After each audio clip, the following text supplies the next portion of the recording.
Celebrity controversies that most people seem to have forgotten about, part 17. On January 11th, 2008, the Los Angeles Times reported that 5 women were accusing James Franco of inappropriate or sexually exploitative behavior during the period when Franco was serving as their mentor or acting teacher. One former student stated that Franco would always make everybody think that there were possible roles on the table if we were to perform sex acts or take off our shirts in his projects. Another alleged that Franco held a sex scenes class, which is totally understandable because there are sex scenes in movies, but he would remove female students' vaginal guards while simulating oral sex on them. Franco's attorney, Michael Plonsker, disputed the allegations. Also, in 2018, in her memoir, Busy Phillips put forth an account where James Franco apparently screamed at her before violently shoving her to the ground while on the set of Freaks and Geeks.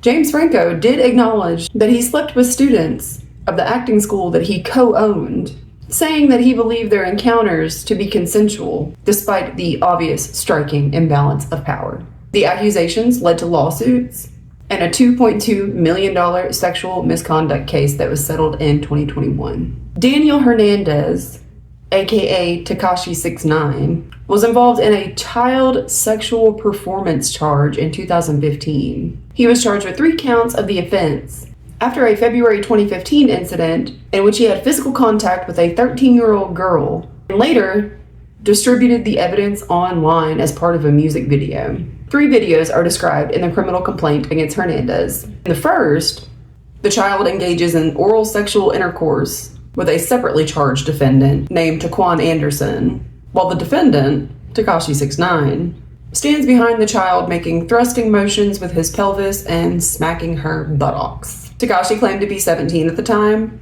though court documents show that he was 18, and he states that he did not know that the girl was 13 years old. Hernandez got a plea deal stating that he must obtain his GED and not commit another crime for 2 years, among other injunctions. If met, the plea deal would give him 3 years of probation and he would not have to register as a sex offender. He actually ended up failing his GED, but then his sentence was postponed. There was a bunch of other stuff that happened. He violated his probation. He was convicted of racketeering, drug trafficking, conspiracy to commit murder, and he also sold out several gang members to lighten his sentence. That's a rabbit hole you should definitely jump down if you have the time. But you gotta have the time. John Travolta's son, Jet, was 16 years old when he died after having a seizure while they were vacationing in the Bahamas that caused him to fall and hit his head on the bathtub. Jet reportedly had a history of seizures and was on anti-seizure medication for several years, though the medication was later discontinued due to a supposed lack of effectiveness.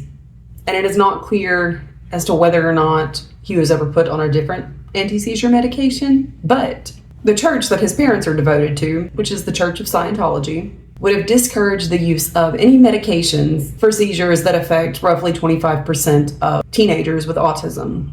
In the past, they have said that his exposure to cleaning products as a toddler gave him Kawasaki disease, which is a disorder that causes inflammation of the blood vessels. But apparently, a Scientology detoxification program improved his health. But Kawasaki disease generally afflicts only very young children and isn't known for causing seizures. So, just my theory is that when the Church of Scientology said, hey, no more medication for seizures, they were like, okay, Jet, sorry, no more medication for seizures. Then it led to him dying in the Bahamas at 16. But that's just me, though.